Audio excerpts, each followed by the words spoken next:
Introduction to geothermal wells. Geothermal wells tap into the Earth's heat to generate energy for heating or electricity. Drilling these wells is a precise, step-by-step process that reaches deep beneath the surface to access hot rock or water.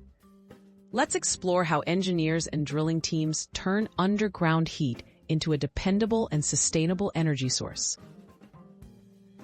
Site selection and preparation.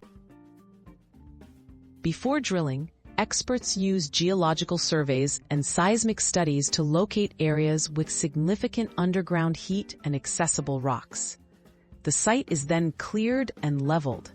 Drilling equipment, water supply, and safety systems are set up. This preparation ensures the well is positioned for maximum efficiency and minimizes risks to the surrounding environment. Drilling the wellbore. Drilling begins with powerful rotary equipment, similar to that used in oil and gas, but adapted for geothermal conditions. The drill bit is driven deep into the ground while circulating drilling mud cools the bit, removes rock cuttings, and stabilizes the hole.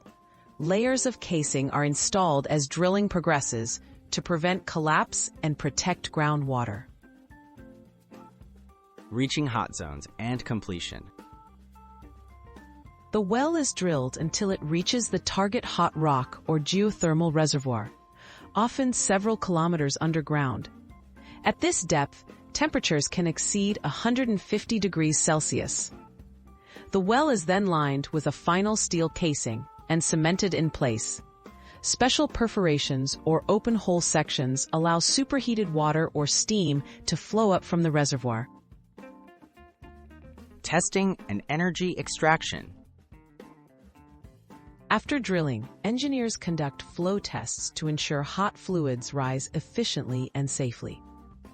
The geothermal fluid can be used directly for heating or sent to a power plant to generate electricity. Geothermal wells are closely monitored and maintained over their lifespan to ensure reliability and sustainability in energy production.